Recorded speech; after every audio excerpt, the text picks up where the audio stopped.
एक तरफ जहां ईरान की परमाणु बम बनाने की कोशिश को लेकर मिडिल ईस्ट में भारी तनाव चल रहा है, तो वहीं दूसरी ओर अमेरिका के एक और दुश्मन मुल्क नॉर्थ कोरिया के तानाशाह किम जोंग उन ने साफ कर दिया है कि उसके पास परमाणु बम था, है और रहेगा।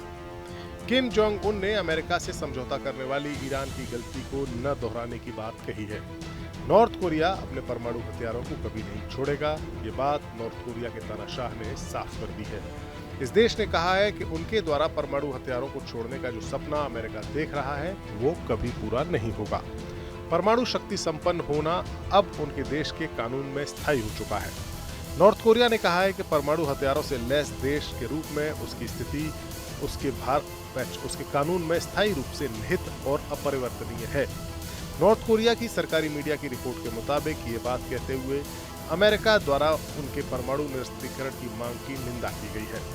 कोरियन सेंट्रल न्यूज एजेंसी की रिपोर्ट के मुताबिक नॉर्थ कोरिया के संयुक्त राष्ट्र संघ के मिशन ने आधिकारिक बयान में कहा है कि हाल ही में अंतर्राष्ट्रीय परमाणु ऊर्जा एजेंसी यानी IAEA के बोर्ड ऑफ गवर्नर्स की बैठक में अमेरिका ने हमारे परमाणु हथियारों को अवैध बताकर और परमाणु निरस्त्रीकरण के बारे में चिल्लाकर एक बार फिर गंभीर राजनीतिक उकसावे की बात कही है।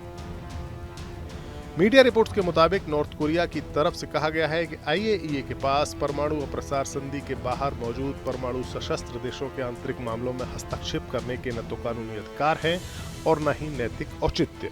गौर करने वाली बात यह है कि परमाणु निरीक्षण पर गतिरोध के बाद नॉर्थ कोरिया ने 1994 में ही IAEA से अपना नाम वापस ले लिया था। उसने दावा किया था कि एजेंसी का इस्तेमाल अमेरिका द्वारा उसकी संप्रभुता का उल्लंघन करने के लिए किया जा रहा था। नॉर्थ कोरिया के आधिकारिक नाम का उपयोग करते हुए नए बयान में कहा गया है कि Pyongyang democratic people's republic of Korea की वर्तमान स्थिति को बदलने की किसी भी कोशिश का दृढ़ता से विरोध और अस्वीकार किया जाएगा। इस बयान के आने से पहले पिछले हफ्ते नॉर्थ कोरिया के supreme leader Kim Jong Un ने एक हथियारों पर रिसर्च करने वाली फैसिलिटी की यात्रा भी की थी, जहां उन्होंने कहा था कि उनका देश परमाणु बलों और पारंपरिक सशस्त्र बलों के निर्माण को एक साथ आगे बढ़ाने की नीति को आगे बढ़ाएगा। दरअसल नॉर्थ कोरिया की तरह ईरान ने भी अपना परमाणु कार्यक्रम चलाया, लेकिन वो IAEA के साथ जुड़ा रहा।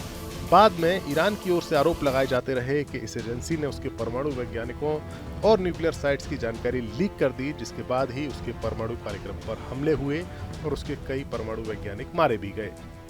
इसी बीच किम जोंग उन की बहन किम यो जोंग ने अमेरिका और साउथ कोरिया को खुलेआम धमकी दे डाली है।